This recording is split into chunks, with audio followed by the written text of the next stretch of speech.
Good evening, everyone. We're ready to begin this evening's board meeting. Sergeant at Arms, has the front lobby been attended to? Yes. Thank you, Chief. We request that all electronic devices be turned off or put in silent mode. Also, please refrain from using flash photography except during the special presentations portion of this meeting. I am pleased to welcome you to the October 22nd, 2024 School Board Action Meeting, and the time is 6 p.m. and this meeting is hereby called to order. Board Member Patrica will be participating via Zoom. Pursuant to Policy 0164.1, she is eligible to vote on items during tonight's action meeting. Do we know if we have Ms. Patrica currently on Zoom? I'm present, sir. Okay. Thank you, Board Member. Okay. We'd like to inform the public that there is no student performance before tonight's board meeting, as our students are preparing for the annual Wicked Walk event scheduled for October 24th and 25th. So Wicked Walk is a collaborative fundraiser between the School District of Lee County Arts Program, the Foundation for Lee County Public Schools, and the Sidney Byrne Davis Arts Center. This unique event transforms the Sidney Byrne Davis Arts Center in downtown Fort Myers into immersive haunted arts experience. Visitors are guided through interactive tours showcasing the talents of Lee County's visual performing arts students. The overall performance design is centered around a specific seasonal theme and allows students to explore movies, visual designs, literature, musical theaters, and other performing art disciplines. All proceeds from ticket sales and donations directly support the arts program of participating schools. If you're interested in witnessing an amazing representation of our district secondary arts program, please visit the Sidney Byrne Davis Arts Center website to purchase your ticket. We'd like to take this opportunity to remind everyone, the members of the public, the district's mission, which is to ensure that each student achieves his or her highest potential and the district's vision to be a world-class school system. On the agenda tonight, we have invocation, presentation of colors and pledge of allegiance, acknowledgements, public comment, consent action items, which include 1 item under board office, 5 items under executive services, 7 items under academic services, 5 items under business services, 8 items under human resources, 2 items under information systems, 22 items under operations, and 4 items under good of the order and other business. Board members, is there a motion to approve tonight's agenda? I move to approve tonight's agenda. Okay, is there a second? I'll second. Okay, motion made by Ms. Langford Fleming and seconded by Ms. Juvenelli. Please record your vote.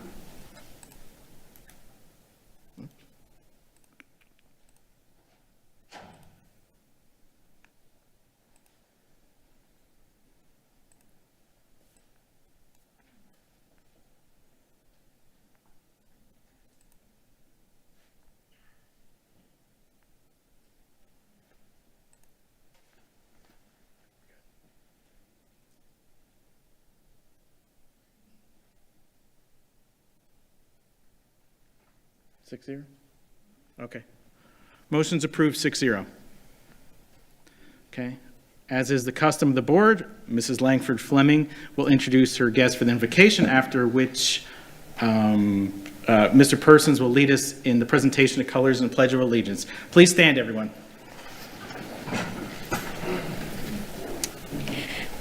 I would like to introduce Pastor Justin Pincannon. Pastor Pincannon is the student pastor at First Christian Church of Fort Myers. He is the husband of Morgan Pincannon, and together they have 3 children, Macy 6, JB 3, and Tate, who is 1. Pastor Pincannon is an FCA, or Fellowship of Christian Athletes ambassador, who leads weekly huddles at Fort Myers High School. He leads the pregame speeches for North Fort Myers and Island Coast football teams. Please welcome Pastor Justin Pincannon.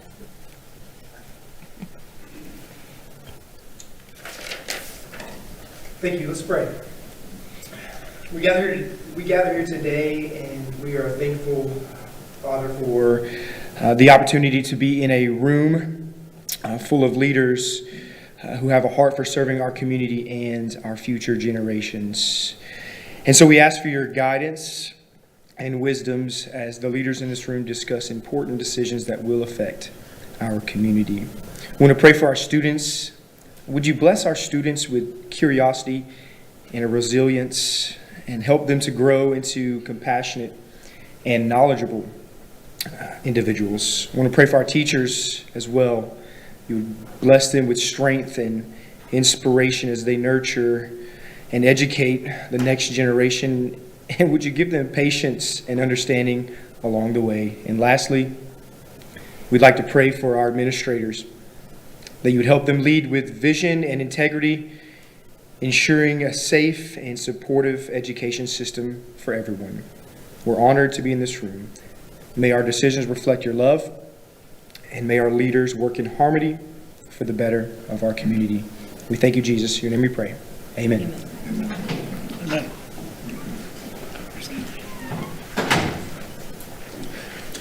Introducing the cadet who's presenting the national colors for our Pledge of Allegiance tonight is Lieutenant Colonel Mario A. Johnson, Senior Army instructor from Cape Coral High School. Lieutenant Colonel Johnson served 24 years in the Army in numerous assignments and retired as the Professor of Military Science for the University of Central Florida.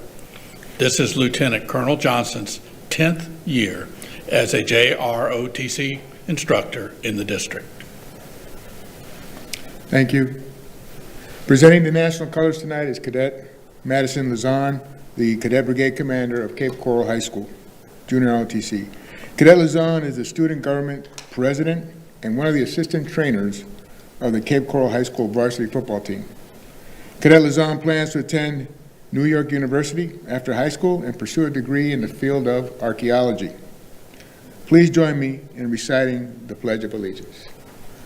I pledge allegiance to the flag of the United States of America and to the republic for which it stands, one nation, under God, indivisible, with liberty and justice for all.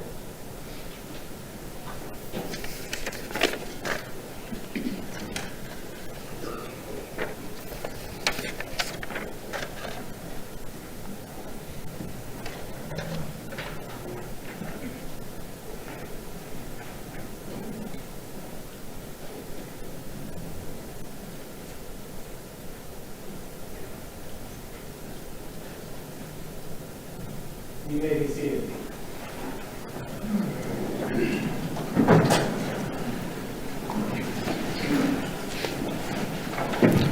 Next up on the agenda are acknowledgements. The character word for October is respect. Respect is showing regard for the value of persons or things through courteous consideration and appreciation. The design you see displayed on the screen was created by Lucien Estrella Torres, a 9th grade student at North Fort Myers High School. Okay. The second acknowledgement for the month of October is the School Board of Lee County acknowledges the following state-recognized event for the month of October 2024, which is Disability History and Awareness Month. So, okay. Next up on the agenda is public comment. Attorney DeBrie Bruno, please address the item of public comment. Thank you very much, Mr. Chairman, and good evening. School board policy provides the opportunity at this point in the meeting to address the board concerning any matter on this meeting's agenda or any other matter relevant to the operation of the school district. Please complete a public comment card and put it in the basket provided. If you need a public comment card, they are provided by our staff. The rules concerning public comment are posted in the back and will be made from the podium in the front center aisle. Please be advised that the board will not respond during public comment to remarks made by speakers. Concerns will be addressed by the superintendent or his staff as necessary, and the chair may comment as deemed appropriate at the conclusion of public comment. The superintendent or board attorney may also comment if deemed appropriate. The purpose of public comment is to provide feedback on district issues such as duties, responsibilities, decisions, and the general operation of the district. The school board is viewpoint neutral during public comment. We ask that decorum be kept and respect be shown, which is what is expected when a government agency conducts official business. Therefore, abusive language, defined as swearing, use of profanity, or name-calling, is prohibited. In addition, clapping, hissing, booing, or display of temper during public comment is prohibited. Speakers who fail to follow, to follow proper decorum in the chambers will be ruled out of order by the board chair or the board attorney. Any speaker continuing with such remarks will be required to relinquish the microphone per board policy 0169.1 and may be removed from the chambers by the sergeant at arms. Per board policy 0169.1, the time per speaker is 3 if there are 20, 2 if there are 30, and 1 minute if there are 31 speakers or more. The maximum time allotted for public comment is 1 hour, 60 speakers. You will find a countdown on the big screens in the front of the room. Once your time has elapsed, the microphone will automatically shut off. Please state your name when you approach the microphone. I will call you 5 speakers at a time. Mr. Chairman, there are 5 individuals that wish to address the board this evening. Thank you, Attorney DeBrie Bruno. Please ensure you have completed a public comment card to provide public comment. This card is a public record identifying those who speak and providing contact information to staff for follow-up. These cards are located with staff in the hallway. Is there anyone in the audience who wishes to address the board but did not fill out a public comment card? Please raise your hand. Okay. Yes, ma'am. Can we make sure we get her? Ma'am, if you want to. Thank you. Okay. Anyone else? Okay. Seeing none, Attorney DeBrie Bruno, please proceed with public comment. Thank you, Mr. Chairman. The time per speaker is 3 minutes. Will the following individuals please line up? Dr. Paula Porter, Marge Cox, Sergio Cruz, Lou Navarro, Alicia Clark. Dr. Paula Porter, Lehigh Acres. You may have noticed that I did not stand for the invocation or the Pledge of Allegiance. I was, in fact, demonstrating the concept of value neutral. This is a term suggested that teachers follow at the September 17th board meeting. Value neutral indicates no presupposition of the acceptance of any particular values. This includes religious content such as prayer or patriotism as found in the pledge. The irony of this concept is that value neutrality is essentially a scheme to avoid anything that could be considered controversial in any classroom. In fact, the opposite could happen, as not having a classroom with open dialogue has, through research, demonstrated it can contribute to racism, sexism, bullying, and other forms of oppression. To provide a historical perspective, value neutrality was used in the 1960s when state and federal departments of education pushed for schools to avoid sensitive, values-dependent issues. It was a time of disruption in our society with the Vietnam War, civil rights, women's liberation, riots, and protests. Today, there's a push to be values neutral on hate not having a home here, or praying to a God, or standing up for a country. Looking at history implied neutrality is technically moral bullying.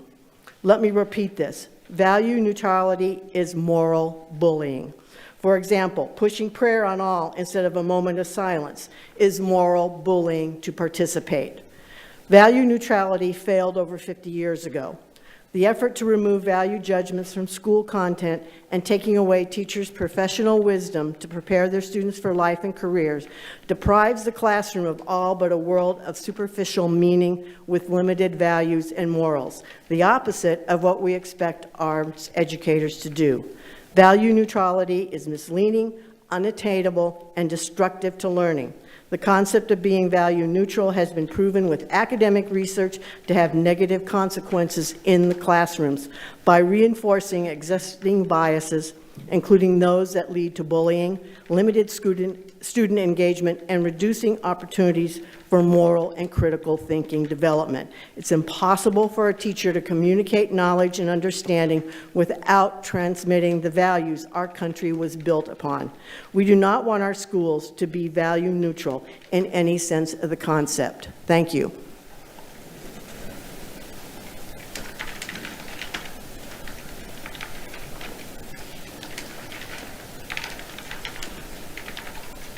Good evening. I'm Marge Cox. I live in Bonita Springs, and I come tonight as a part of the Purple Group, and one of the things that we want to do is always support Lee County Schools. October is Principals Month, and the principal is the building leader in that particular building. In fact, the term principal came from them being the principal teacher many, many years ago. So I just wanted to give a shout out to our principals who I'm sure got a great start to the school year, and then we had 2 hurricanes. And they had to deal with all that involves. And so I just want to say yay you to our principals who work hard every day at doing their jobs, and the last few weeks have given them lots of challenges. So thank you to the principals of Lee County Schools.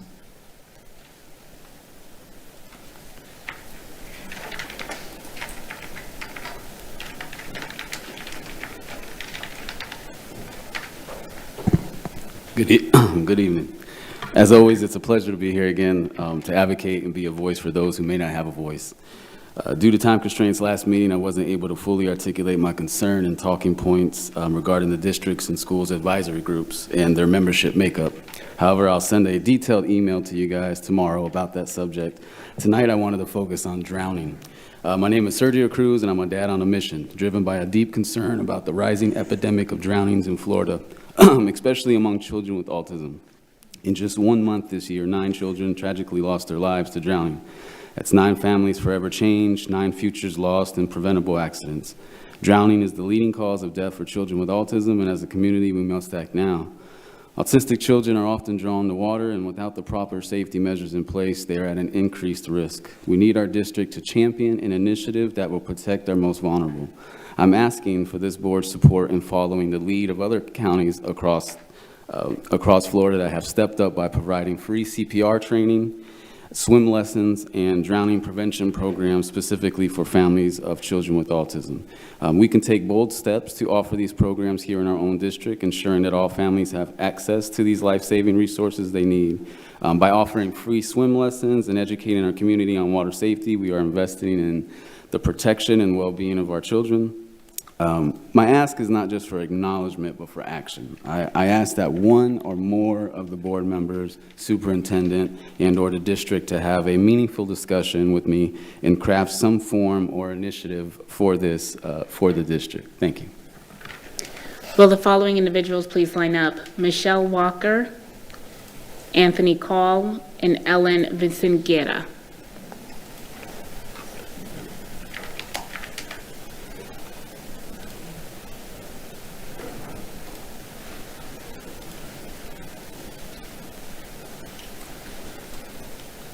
I hope you call my name.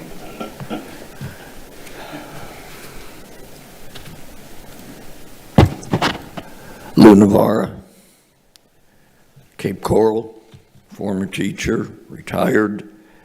I wanted to come down here and personally thank the board. I understand you will be implementing Veterans Day as a holiday again. I've worked on that a long time. I understand you couldn't do it from one board member this year. It was too late. But like I wrote to you in my email, for 56,400 men and women in a war we'd never win, and political wars are a waste of time, they didn't wait. But I hope that you are going to follow through the following year with talc.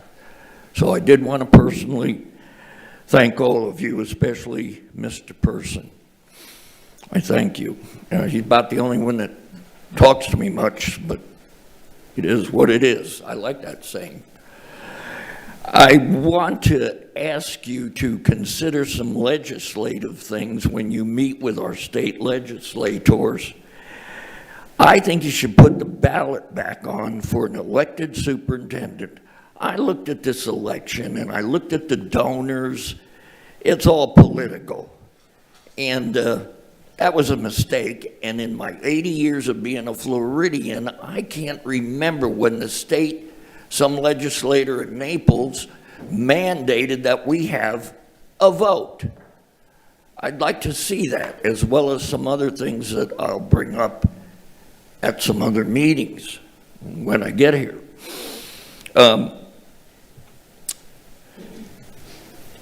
Consider that. It's just, everything's pretty much out of control anyway, politically, in my opinion, but you don't hear that. I'd like to know how I did see Dr. Bernier, by the way. He's got a beautiful view of the St. John's River. He spent an hour with my son and I. I'd like to ask you, how are we doing on the $70,000 for teacher pay raise? You know, you board members only make a couple hundred less than a starting teacher. Still women's parity. Y'all are not listening. I understand TALC and the board have like gone back to steps, so to speak, lanes. We used to have them. I understand the teachers got a $600 raise when they change lanes. That's paltry, folks. Come on. You can do better than that. That's why you don't have teachers, and nurses may come back because they realized that. Thank you very much.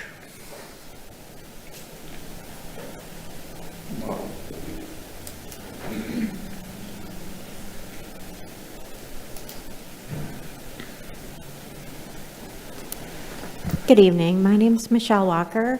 I am here to voice my concerns regarding my daughter's situation. She's a student at the Sanibel School. We purchased our home in December before Ian. Her home flooded. Her home flooded again after Helene, and Milton. She's had 3 floods. Now she is again at a different school. My problem is that in the mornings, she has been tardy to school or missed the first part of her classes twice in just this first week. We really need a solution to this busing problem. I am urging you, at least in the morning, could we please have busing situations that get the students from the Sanibel School to Heights Elementary so that they are not missing classes. This is a temporary situation, I understand, but the students have so much pain and suffering going on in their personal lives.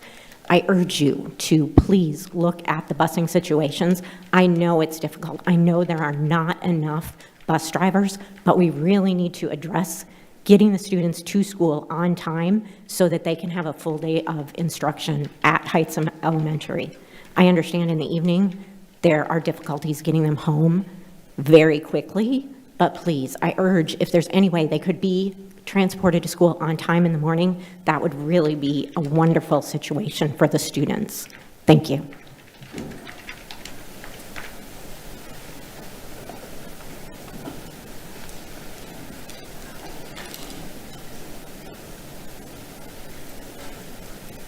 Hello, good evening. My name is Alicia Clark, and I am the proud president of the PTA of the Sanibel School.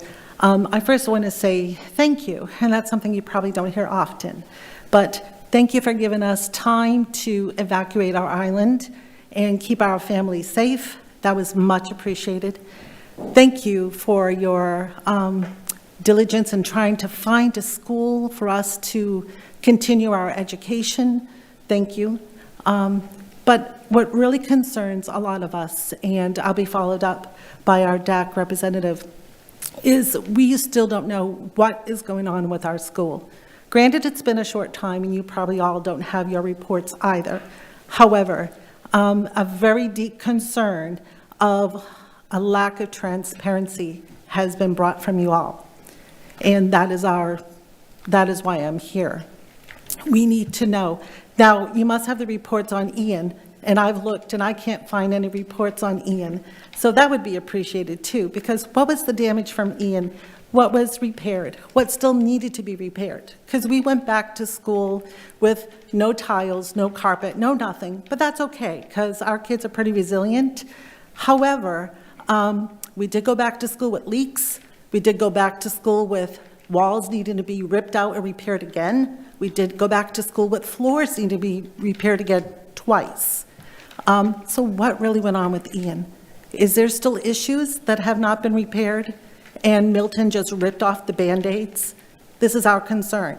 We want to know because this gives us some kind of control or tolerance of being somewhere else right now. Our kids have been through a lot. COVID, Irma, COVID, Helene, Milton, homes flooded, moving out of the area, moving back into the area. We really need you to be transparent with us. We need you to tell us what's going on with our school. We are adults. We are families. Sanibel Strong was a phrase we put together when Ian happened. It's not just words, it's action. We are Sanibel Strong. Please, please be transparent with us. What is wrong with our school? Thank you.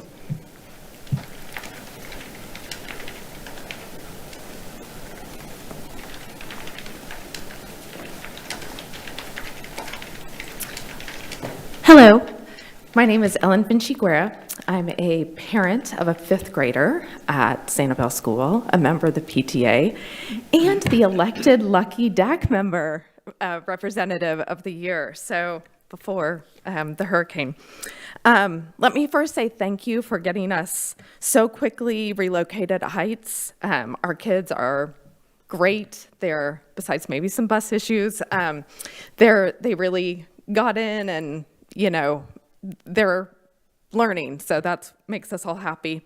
And we had such a warm welcome and a smooth transition, and I need my glasses in order to actually read my notes. We understand it was a great sacrifice for Heights, and first and foremost, we want to thank them and their generous efforts to accommodate us. We also want to thank our amazing principals, Ms. Lusk and Ms. Gergel, for their tireless dedication. I said I wasn't going to cry, but okay, I couldn't get it back in. They make me cry because they just love our kids so much, and we just thank them so much. While we're incredibly grateful to Heights, our Sanibel School families feel there's no place like home.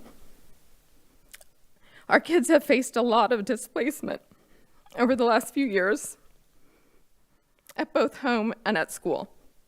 And while we understand that sometimes circumstances are beyond our control, we are here tonight to express how critical regular, reliable, and accurate information is to our families and our kids. We don't expect it to be all good news. We are painfully understand that hurricanes destroy buildings, roofs, electrical systems, and HVAC systems. Recovery from hurricane damage takes extraordinary effort and patience, both mentally and physically, to repair. What we do expect, however, is a district and a school board that effectively communicates to our Sanibel school community. We need you to listen to our concerns and work with us, collaborating with us as we work through these challenges together. The lack of reliable and accurate information will inevitably create an information vacuum, leaving only the oxygen to ignite a firestorm of rumors. Last Wednesday, almost a week ago, as the elected DAC representative, together with our PTA, I sent an email to Dr. Savage and several others requesting a designated point person or representative from the district to meet with the school committee to get direct and frequent communication about the scope of damage, remediation options being considered, and a timeline for the best or worst case scenarios to return to our school. We would also like to know what alternative solutions have been considered and what due diligence needs to be completed. Again, this time on public record, I request the district... Thank you for your comments, ma'am. Your time is up.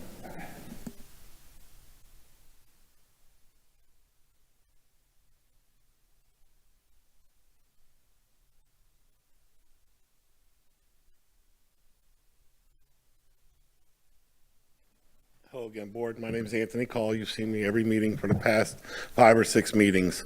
It's getting bad. Us drivers can't take this no more.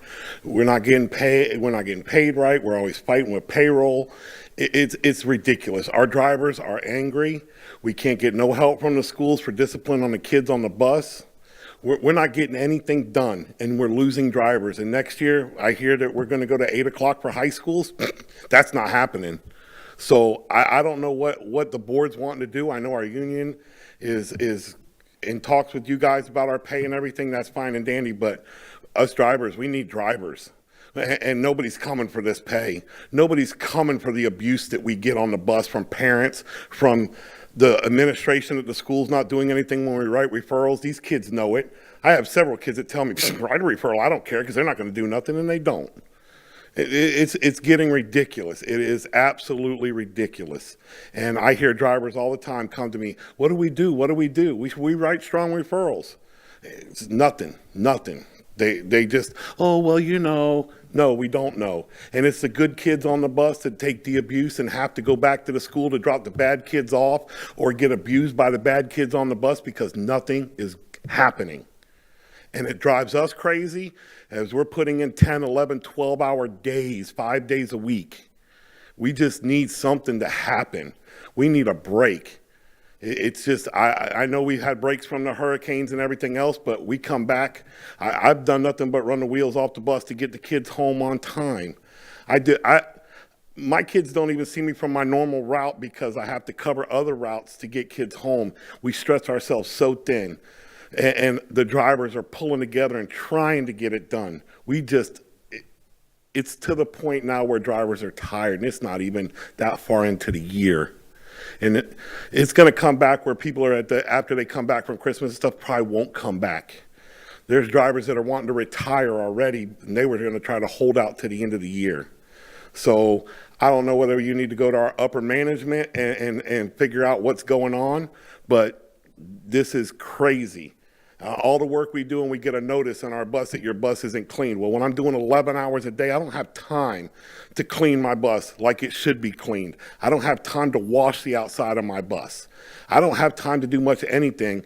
And when I get home, I stopped at this meeting on my way home. When I get home, I'll give my kids a kiss as they're in bed. And then I'll go to bed and get up at 3 o'clock in the morning and start the day all over again and get home 7, 8 o'clock at night.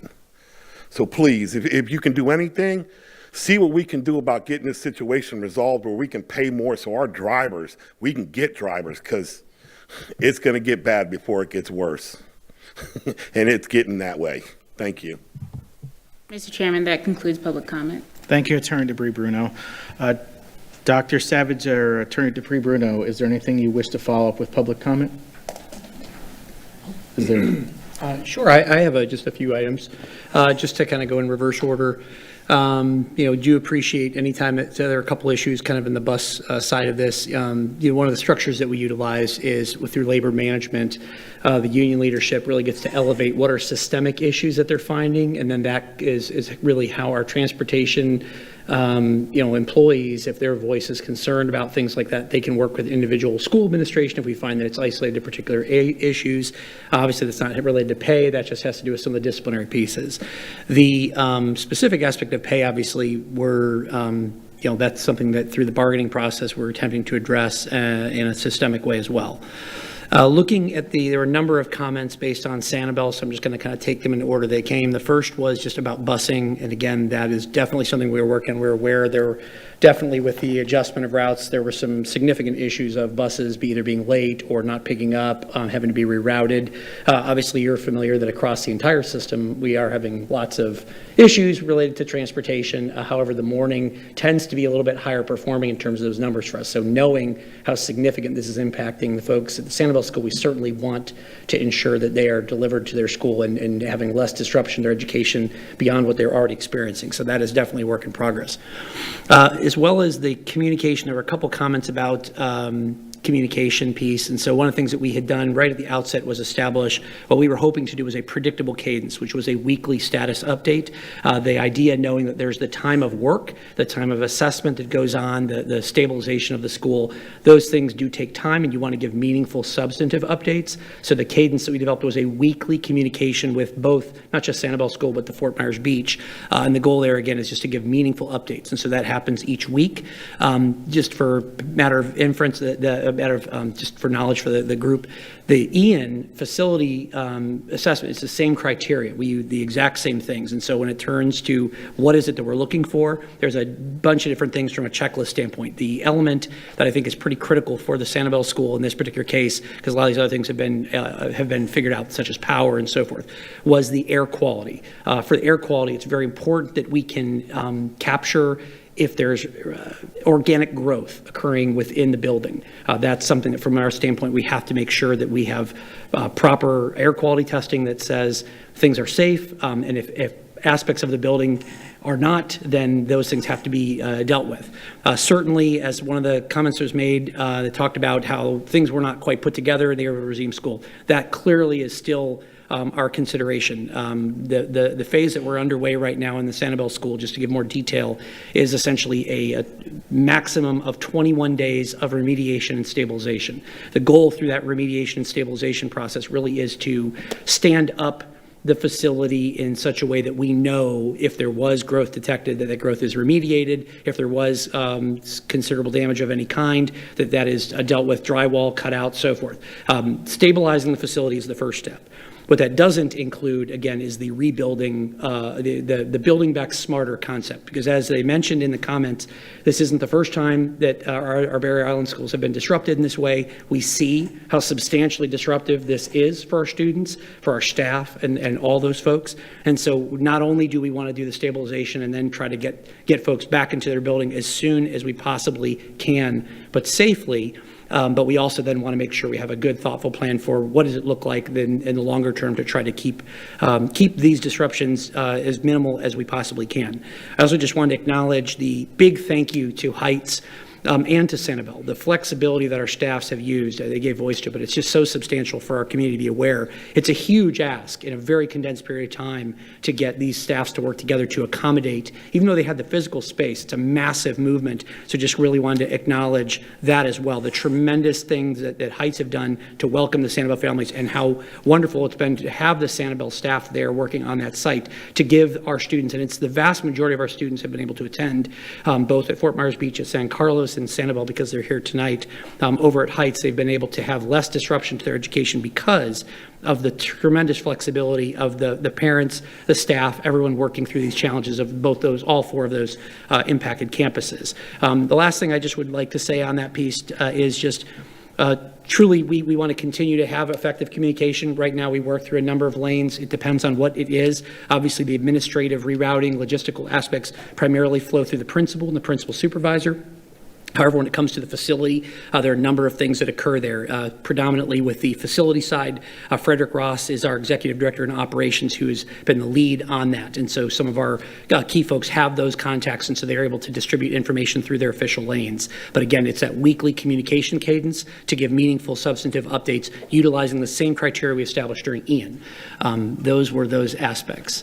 Other than that, Veterans Day piece, that was all kind of acknowledged. The board is already aware of that, as well as appreciated the comment on the advisor groups in terms of the drownings in Florida, the swim lessons, as well as the Bonita Springs Principals Month. Thank you. It's definitely missed and acknowledged with our missed meeting that we had. So grateful to have that. And then last but not least, the first comment was based on value neutrality, and the concern was about a desire for open dialogue in the absence of controversy. It's really important to explain that actually controversy, when it's a part of the guaranteed and viable curriculum, is actually a part of our instructional plan. It actually is something that drives instruction. So to the point that research indicates how powerful that is, it actually is a part when it is part of the curriculum. Where the neutrality applies in this, and that's actually mentioned in our policy.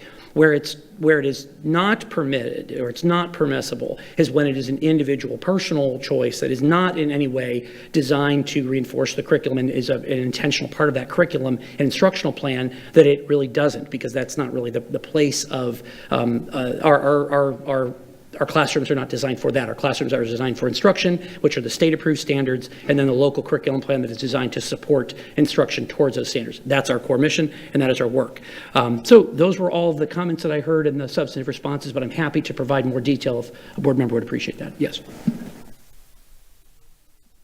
Thank you, Dr. Savage. But did you answer the question? So it was the point person, the liaison that they're looking for, that they refer to?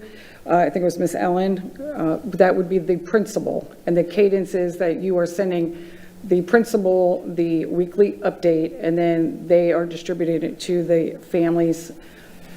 Let me clarify. I appreciate that. So we as a district are supporting that. What I meant to say is the principal is keenly aware. All of the planning is done in collaboration with the various people. It really depends on what the issue is. So if it is specifically related to the physical remediation of the building, that's why I mentioned Mr. Ross, because he is our person supervising that effort on our behalf. That said, the principal and the principal supervisor, which is our regional associate superintendent, Ms. Neely, they're instrumental in helping to develop communications, respond to issues. For example, Ms. Neely is well aware of the transportation difficulties and is working through those. So depending on what it is, that could vary. That's why for us, elevating it up through the principal is always an awareness point for us so that we're aware of issues that are being perceived from their standpoint, as well as the principal is fully aware of the issues from our standpoint. So it is a natural point of contact within that. If we anticipate any kind of longer issue where, for example, in Fort Myers Beach, for example, one of the also issues had to do with like enrollment and things like that. That's when we had people like Dr. Malloy involved in those pieces. So it really depends on what the specific issue is. That's why for us, a good starting point is always working through that principal the same way they would at any of our schools. But from a communication standpoint, that weekly communication is how we are issuing out communication. And we'll be sure to put some more contact information for specific things into that communication for this week as well, so that people know how to get concerned concerns they have addressed. I think that's something that I heard tonight pretty clearly.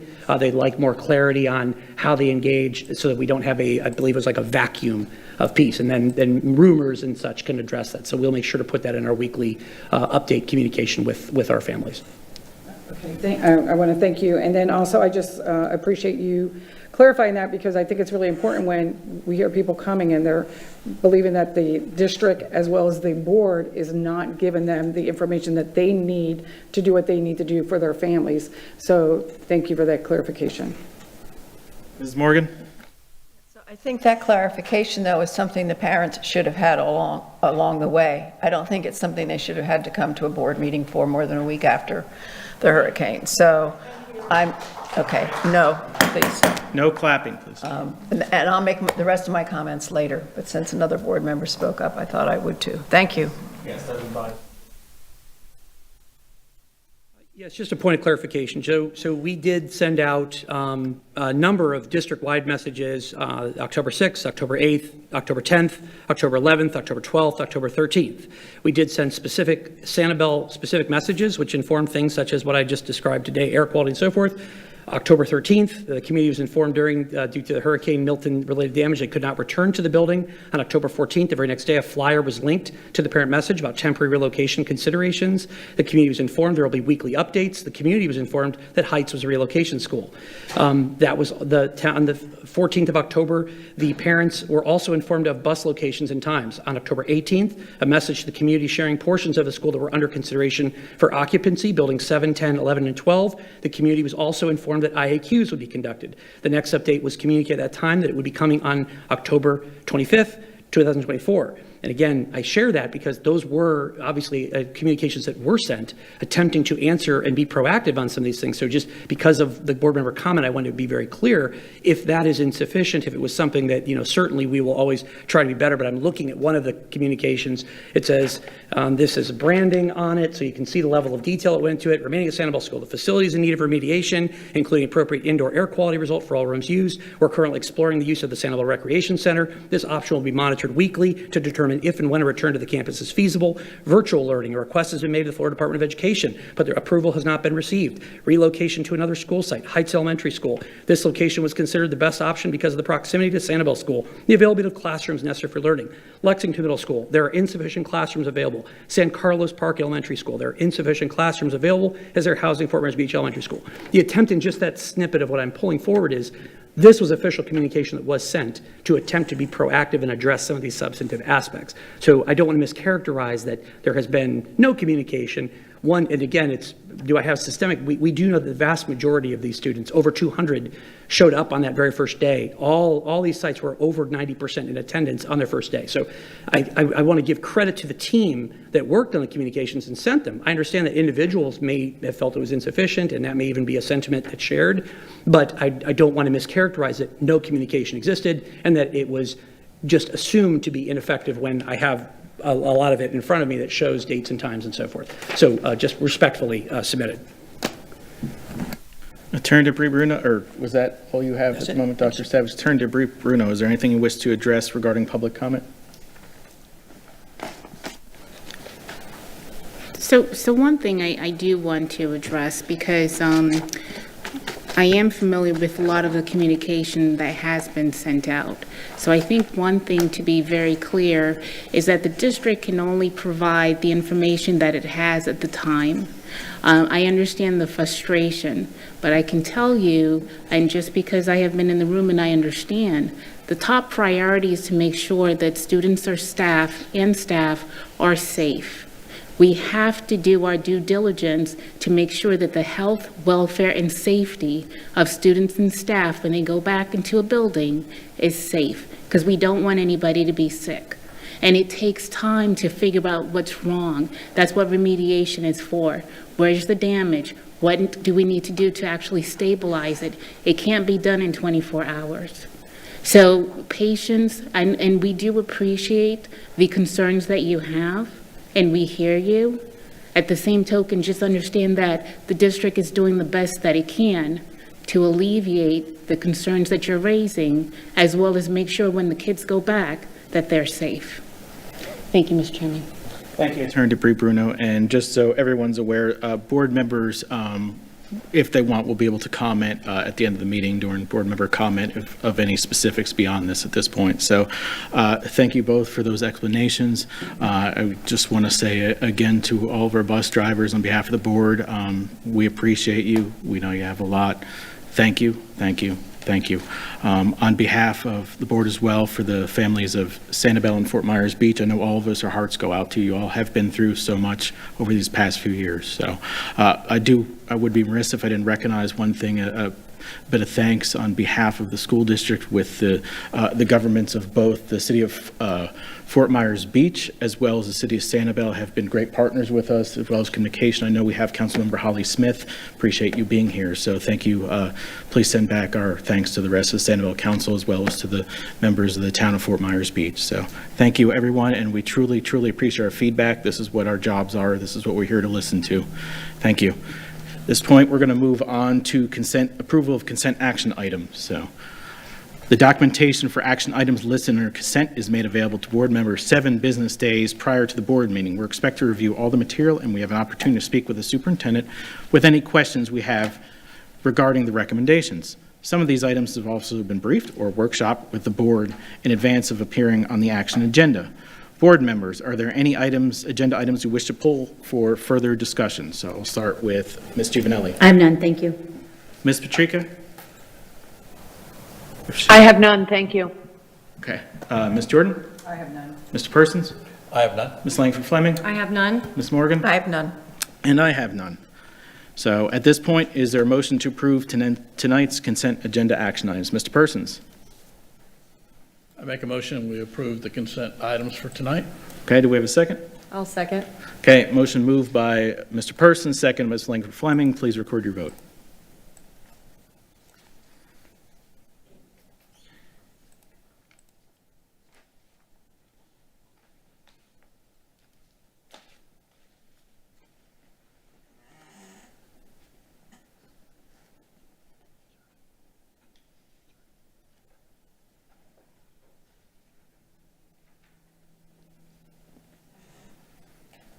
We have a vote count.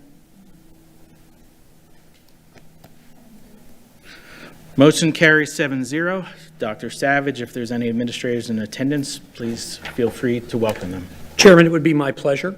Let's start with Chad Caldwell in Maintenance Services, joining us as the Assistant Director of Maintenance Services.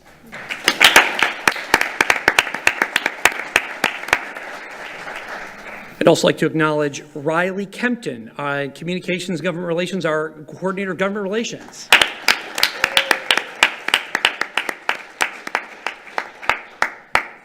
I'd like to recognize Kelly Stedman, working as our Director of Turnaround Schools.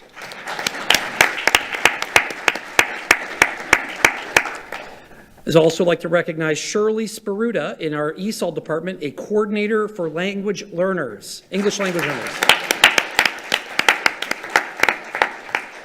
And last but not least, I'd like to recognize Lita Dietz-Smith, is our Assistant Director for Title I and Migrant Programs.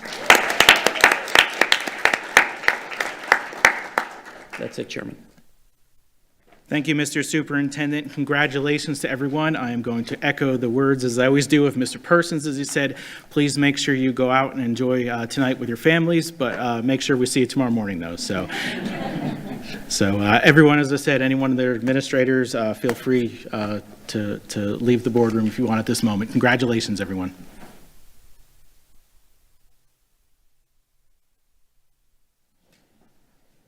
We'll just wait a few seconds for the boardroom to clear, and then we're going to go on to good of the order, board member comments. So.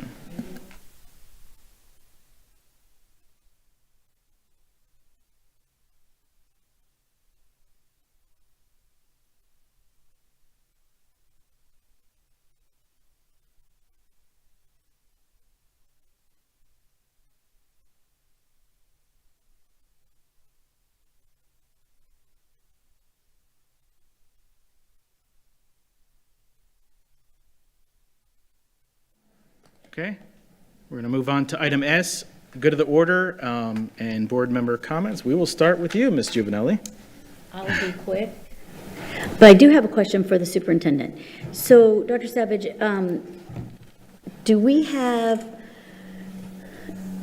so I'm concerned over what the bus driver mentioned regarding transportation and students are written up. Is there any way that we can suspend those privileges for like a week and hold students accountable and parents accountable if their children are going to act up on the buses? They have to continue to deal with this, and it affects the students that aren't misbehaving. Is there a possibility that we could do something like that? Yeah, so happy to respond to that, and it's a great question, right? So it's not a new concern. What I would caution is, from a systemic standpoint, I would want clear, convincing evidence that it's a systemic issue, and where is it at a particular level, elementary school, middle school, high school, some particular routes, and so forth. Because obviously discipline of us, we have procedures in place for how discipline works. Essentially, the school-based administration working directly with bus drivers, if they find there are isolated issues at particular schools or particular routes, they often can work with that administration, the folks who supervise in transportation, so those things can get elevated. If, however, we find that it's more of a systemic issue where it's not just happening at one school or these schools or particular routes, that then can be elevated through a number of different pathways. So whether it's coming through the transportation leadership, which our speaker mentioned, whether or not it's elevating through our labor relations, which happens with ongoing engagement. If that's something that drivers, let's say, are perceiving in mass, then that elevates through the union leadership to then discuss it managerially. And then our liaison on that, Mr. Ron Iarusi, then addresses it with the proper, if it's a particular zone, if it's a particular level, and they work through those challenges. So we have basic procedures and protocols for how we try to address those things. But anytime we hear those, we do take them very seriously. So I think usually it's a little more detail is helpful on that. So it isn't just a generic, ambiguous statement that this is something we're seeing. Students can be suspended off the bus. They can have suspended bus privileges. They can even lose their bus privileges, provided that they're not a student with exceptional, that receives specialized services. So there's a number of things. So I'd have to get more specific on that, but happy to give more information if the board would like it, but all good questions. Yeah, I'm just concerned because, I mean, his point is that the students say, go ahead and write me up, nothing's going to happen. But we hear that a lot with even in the classroom where students are misbehaving and they know that nothing happens and they get to continue staying. And therefore, I've had experience where, some of the students, they leave and go to a different school. I mean, they actually go into private school because the students are still there misbehaving, the same one, and nothing's being done, nothing changes. So I would be interested in if it's systemic and how we can address those better, because it stops them from doing their job. And we need to make their life as easy as possible, and that would be one of them. So I would be very interested in that. Also, I'm just going to quick reminder, I know Friday is like Edison Park has their trunk or treat, so I know all the elementary schools are going to be doing trunk or treats and Halloween, and so I want everybody to have a safe time doing that and enjoy that time. Tomorrow's a ribbon cutting for the Acceleration Academy, and I'm very excited about that because that's a whole new concept of getting students to the delivery line.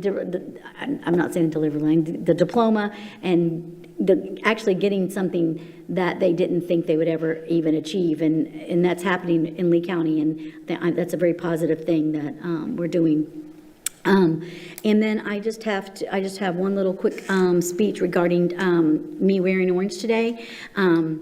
As we gather here today for a school board meeting, I wear orange to acknowledge that Monday, October 7th was Bullying Prevention Awareness Day for USA.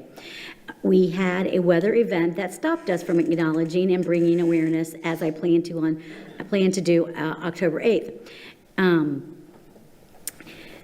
This is a time to reflect on the impact of bullying and to renew our commitment to create a safe and supportive environment for everyone. Bullying in all its forms affects countless individuals, children, teens, and adults alike. It leaves scars that can last a lifetime. It is not just physical, it is emotional and psychological. Today, let us stand together to say enough is enough. As a board, we have the power to change the narrative. Each of us can play a role in fostering a culture of kindness and empathy and respect. Let us encourage open conversations about bullying where victims feel safe to share their experiences and bystanders feel empowered to act. Remember, it starts with us. A small act of kindness and can lead to a monumental change, whether it is offering a supportive word, standing up for someone in need, or simply being a friend. These actions create ripples that can transform our schools, workplaces, and community.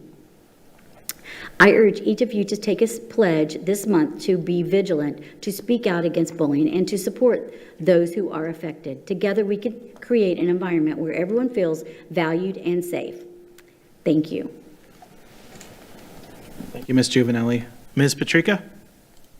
Thank you. I will give my comments when I'm back in the boardroom in 2 weeks. Thanks so much. Thank you, Ms. Patrica. Ms. Jordan? Thank you. Thank you, Ms. Giovanelli, for reading that. And that's what the Sandy Hook Promise is about, is bullying. So that was just perfect. So thank you for that. And it's really important for our students and for people to treat people with kindness.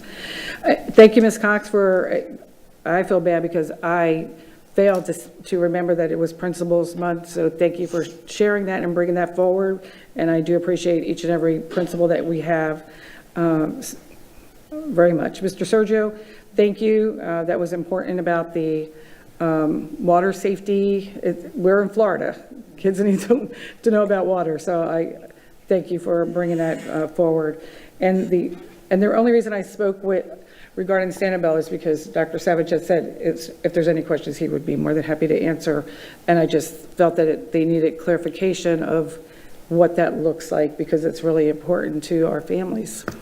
And I gave most of my speeches today. And again, let's make sure we support our students at the Wicket Walks Thursday and Friday, which Mr. Fisher had already said, and just everywhere check out their calendars at their schools. They're doing shows, they're doing everything. Let's support our kids and our teachers and our schools. And thank you and happy Halloween, if you believe in that. Thank you. It's this one now. Thank you, Ms. Jordan. Mr. Persons?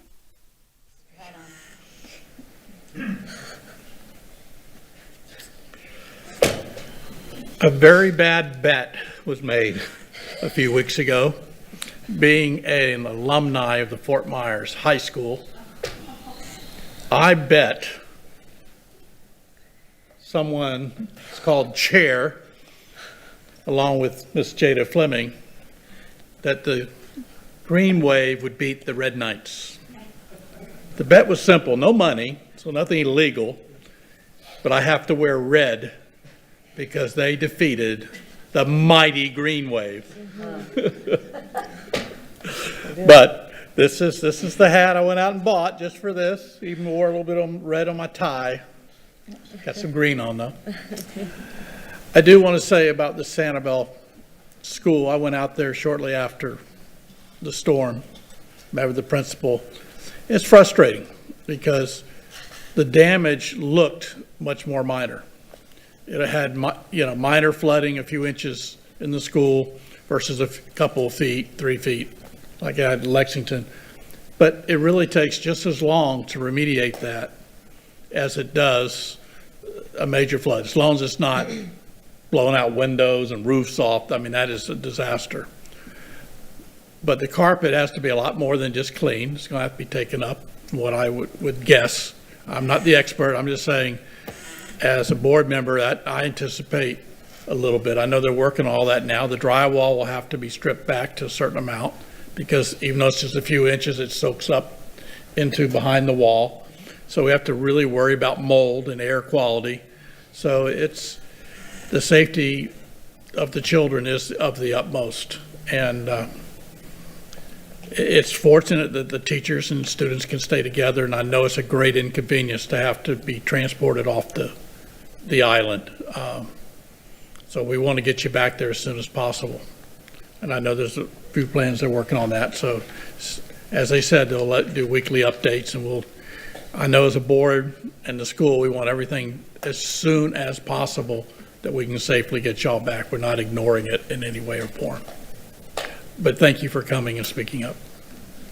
That's all. Thank you, Mr. Persons. Thank you for wearing that, too. Miss Langford Fleming.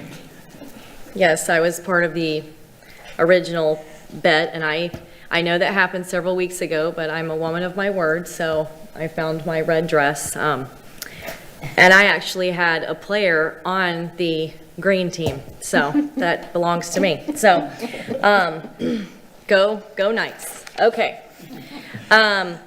A couple of things, it feels like weeks since we've met, but I did want to let the board know, along with another board member, we attended the River Nights for the YMCA. It was a downpour at the Burroughs home right before one of the hurricanes. I can't keep them straight right now, but the reason I bring that up is because the YMCA does such a great partnership with, I mean, they directly affect the children that go to our schools with the before school care, the after school care, the activities that they put on. And I'm just very grateful for that organizations and organizations like them.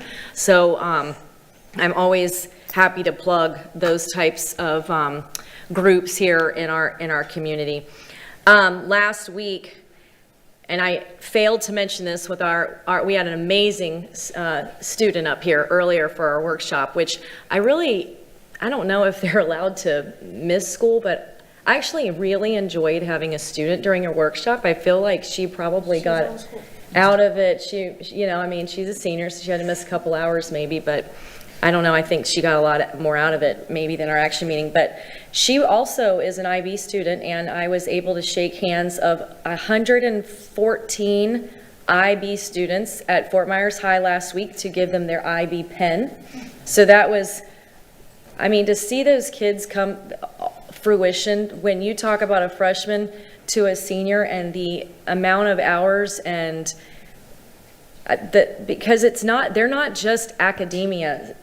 I mean, these kids are so well-rounded. They're playing sports. They even talked about the fact that when you're participating in our IB programs, there is time for you to be a part of your school, whether they serve on boards or committees and community service, et cetera. So I would imagine a couple of our IB schools are going to be having these pinning ceremonies. So if you get invited, I would encourage you to go because that's 25% of the student body at that school who is going through IB. So this afternoon, we had a discussion about NIL. So for anybody who is not able to listen in on the workshop, I would highly recommend you go back and listen, especially if you have a student athlete, our coaches and our principals to go back and listen to that workshop. I think we had a great discussion. Mr. LaRose and Mr. Dodick did a wonderful job.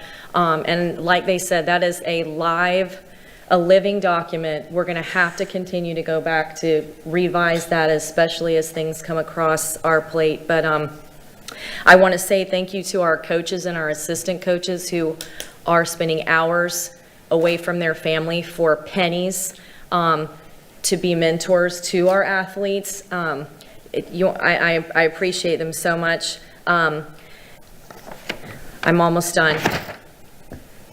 Mr. Call, thank you so much for being a voice to your peers, for your peers.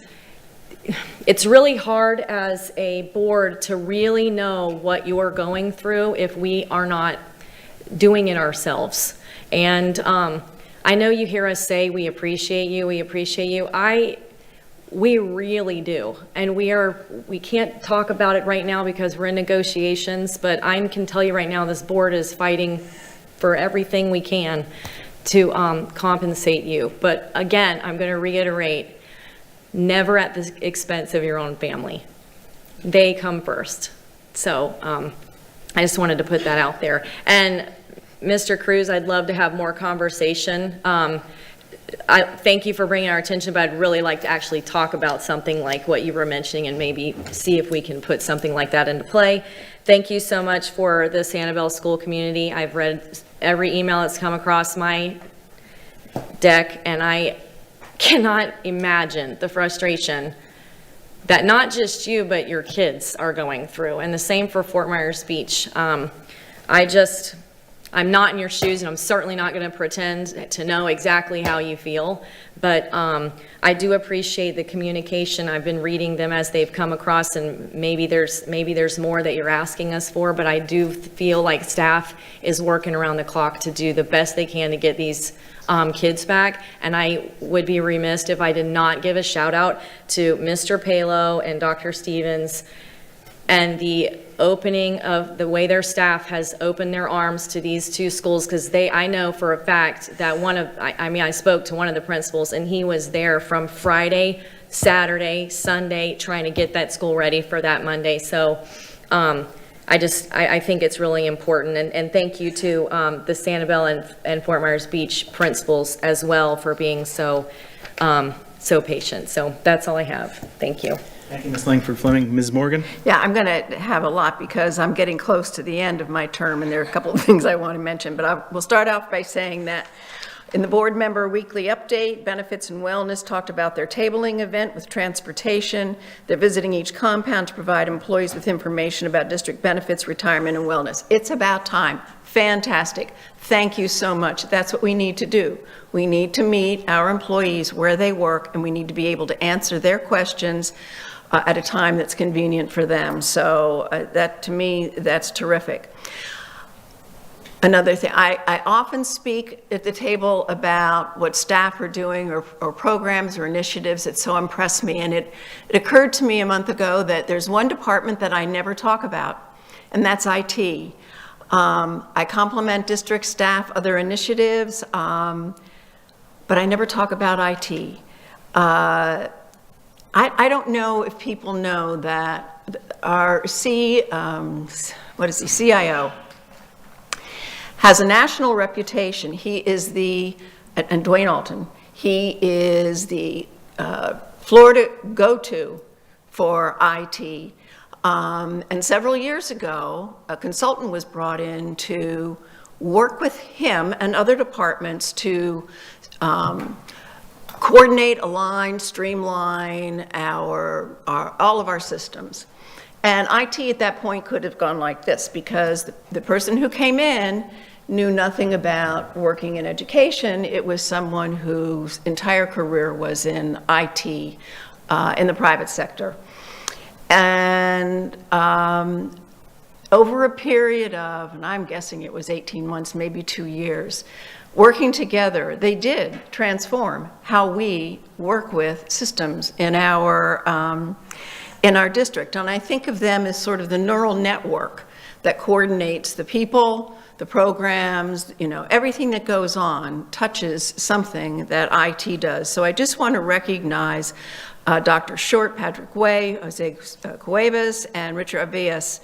They develop, update, maintain the neural network. It's an incredibly complicated, delicate, sophisticated, and sensitive network that connects each and every student, school, and department. They protect us from internal and external assaults on its integrity.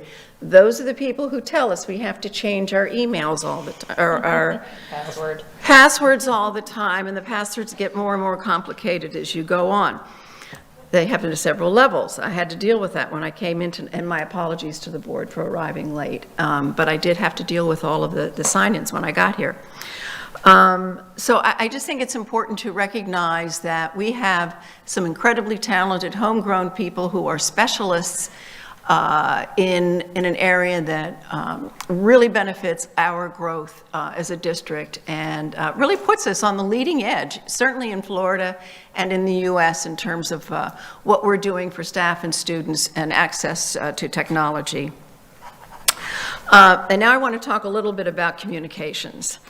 One of our priorities in our strategic plan is to strengthen student, family, and community partnerships. And the values, two of the values that we've been talking about a lot lately, have to do with high expectations and accountability. And I have to say that I am very concerned about the communications that have been, well, I'm concerned with two kinds of communications. One communication is the communications we have with community members.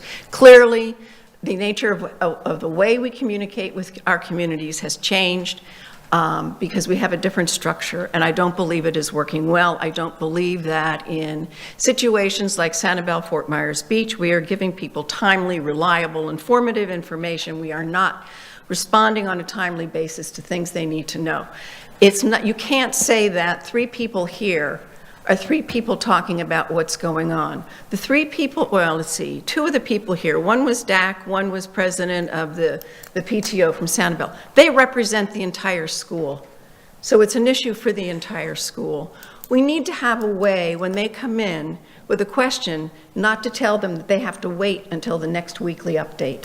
I'm sorry, my expectations are greater for us as a district to communicate. We were doing much better at one point. We had people in critical situations on the ground. We need somebody to meet with these people, at least once, a face. So I'm just saying, I'm concerned about the change in the nature of our communications. I think we're failing with respect to our strategic plan goals and our values. Secondly, I will say twice I've corresponded with the superintendent and asked her information. The first was about all of the correspondence we were getting from Sanibel, and I asked for, in the board weekly update, a list of all the communications that we had had with Sanibel. Didn't get it. That came through in the email today. I also asked about what happened at the Fort Myers, what was the football game? The Cape Coral, Riverdale football game. I asked for a comment about what happened in that football game. Crickets. I mean, I just feel like I'm communicating into, I don't know, the air. And maybe it's my frustration because I'm leaving soon and there are things that I wish so desperately we were doing as a district, and I don't see it happening. I apologize that it's coming across as probably more negative than I normally talk at the table, because as it is getting close to the end and I'm feeling a little bit frantic about what I see as some of our losses. But I think it's important that if I feel that way, I say it. So those are my comments this evening. Thank you. Thank you, Ms. Morgan.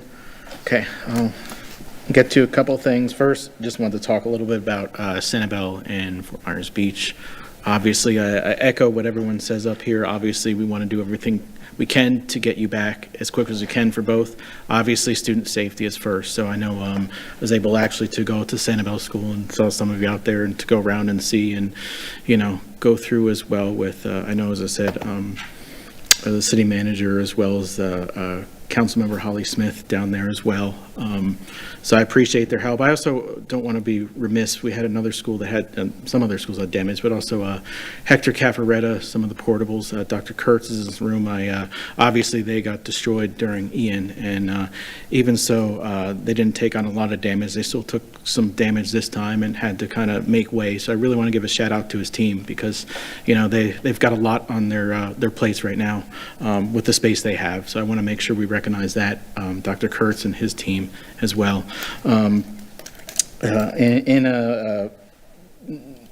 Another kind of analysis of stuff, I do want to commend, we went through, 2 hurricanes recently, and I truly want to commend the superintendent and his staff. It's been a lot, and you've had to deal with a lot, so we appreciate all your hard work. Especially even, want to recognize Mr. Newland. I don't know if he's caught up in his sleep yet, but he was in the EOC and on the comms and everything for those entire times. So we want to recognize you. So many of our staff, even at shelters and helping out and all they did, and that's not easy for them, and taking care of it. I'm going to recognize her. She's not going to be happy about this, but Dr. Jennifer Cupid McCoy, I know, was over at Island Coast. We appreciate you, so sorry. But, as well as all the other staff members in the district, that everyone really pulled together.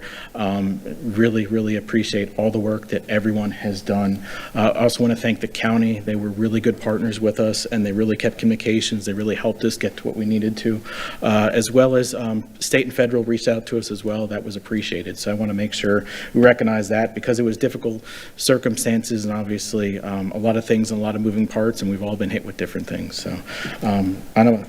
Now getting to a more positive note, it feels like a century ago, but I was able to go out to pre-hurricane Pine Island Elementary School and had their community day. Shout out to Principal Galbraith out there and able to address a lot of the community supporters and advocates of the Pine Island Elementary School and to see what they're about, so that was appreciated. So Ms. Jordan had mentioned as well earlier in her thing that we both were able to attend Education Day for the Cape Coral Chamber of Commerce, or Leadership Day, and we're able to talk over. We were both at the Ida Baker High School as well as the Cape Coral Technical College. Especially, it was awesome to see some of the programs. I'm a leadership alumni, so I think leadership programs, just not Cape at all, are an amazing thing. I'd encourage people to get involved once they have it. One of the cool things, I don't know if you are aware of, is Ida Baker now has welding.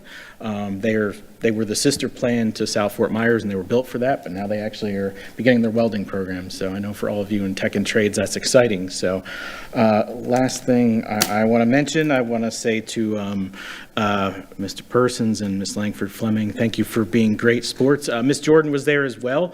Thank you. As I said, we really, we got to have a little bit of fun and make sure we're supporting all our schools out here, and it was a friendly little thing, and we all really enjoyed that. I do have to note that kind of an amazing part of that game was, and just to kind of lighten the mood, was we're sitting down and there was a Fort Myers kicker, I forget his name, but he attempted and made a 53-yard field goal, so which almost hit us actually. Von Lennon. What? Von Lennon. Good. Thank you for recognizing Ms. Langford Fleming. So that was, that was awesome to see. So, but just that's my comments, and I will now turn to Bree Bruno for any comments you may have. Thank you, Mr. Chairman, and I don't have any comments. Dr. Savage. Yes, just want to echo some appreciation. First, just want to highlight, Ms. Morgan mentioned about our IT department, our ISD. They are incredible. It is absolutely true, and it really doesn't do justice to the work, both with our current CIO as well as our prior CIO, Trey Davis. Those two gentlemen, between Trey and between Dwayne, their leadership, and then just all their directors that were kind of called out, and all of their frontline folks. And then there's just some incredible, talented contributors in their shop. These are folks who are we are so lucky to have. They are unbelievable. And I could name them by name because but I don't want to embarrass them, because one in particular, he's one of the most talented people in the whole district. And to be quite honest, we could not replace this gentleman. And with the most recent storm, he lost a lot. He lost a lot in this most recent storm. And it's horrifying to think about what he's dealing with. It was on the Fort Myers Beach area. And so he knows who he is, and I'm not going to call him out on it, but he's just an incredible person and just incredible talent in that shop, and can do things that pretty much no one else can do. And so you'd have to pay a real premium to get that kind of quality. So I just want to highlight, we've invested in that area. That's, I think, one of the reasons why we are leaders in the state in that particular area. But it had great leadership in that space. So I just want to thank Ms. Morgan for highlighting them. But I'd also be remiss if I didn't mention that while I mentioned one of them losing a lot,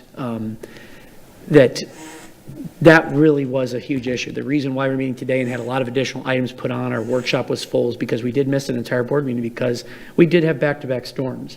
And so I'd be remiss if I didn't take a moment to just really praise and thank the tremendous work, starting with communications. The communications department, I can't even tell you how hard it is to try to process a lot of information in a very short, condensed period of time. And so Irma, Rob, and that entire team putting together messages, draft messages all along, preparing with the multiple communication periods we had. I mean, I know that we heard from our Barrier Islands, and that equates to about 250 some folks when you think about our two islands in terms of those students, which is really a fraction of a percent of our entire district, which on Friday before we reopened schools, we only had 5 schools, 5 in the entire district of 103 sites that were actually ready to reopen on the Friday before we opened on that Monday, because they didn't have power, they didn't have necessarily potable water, all those things. But somehow, between Friday, with only 5 schools, by Saturday, we'd got that number above 50. By Sunday, we had almost all of them ready to go, with the exception of those 2 barrier islands, so that Monday, we could resume operations. That is a Herculean effort. And the people, and there are so many contributions, including the ISD department, but I also would say our maintenance department, who every storm event we have, they are usually the first ones out and about assessing those schools, trying to conduct those assessments, which are incredibly challenging when you're doing so without power, when they don't have the ability to assess some of those aspects. So they have to go back and recheck. You have our kitchen staff who went and had to save food. Many of those freezers were unable to get to a particular, all that food was lost. So logistically, they had to figure out how to reapportion so we could feed students on Monday. Under the leadership of Dr. Cube McCoy, running our teams over and over again, running us through our cadence, incredible, valuable contributions from all of our members, whether it's operations, ISD, school development. I'd be remiss if I didn't say our area superintendents, constant engagement with their principals, constant boots on the ground, going, seeing their sites, helping to support the shelters while they're operational, going there physically, seeing what they were dealing with, helping them troubleshoot, dealing with those pieces, shelter principals, helping other shelter principals.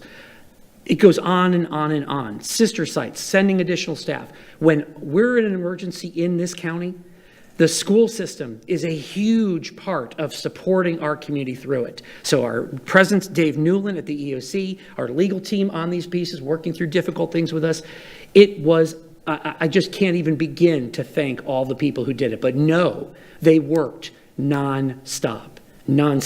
And it was a very challenging time. So it's a great privilege, and I'm very proud of the work they did to get us up and running. And yes, it's not perfect.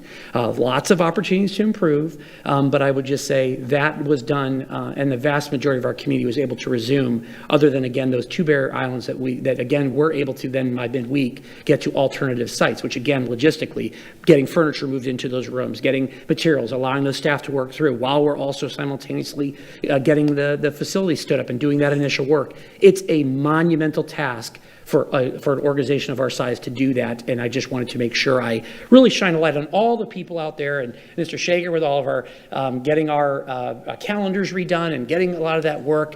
Really, it's just incredible. And so I know I'm leaving people out, but thank you for all of your hard work that you do, and to all of our school principals and all their staff out there that had to quickly get their buildings cleared, building supervisors to get us ready to open. That's why we're able to do what we're doing, because of the sacrifice and because of the commitment that our folks made, in some cases, when their own homes were negatively impacted. It came at that expense. So I just really want to thank those folks, and thank you for giving me that opportunity. Thank you, Dr. Savage. I'll add one more thing at the end of it.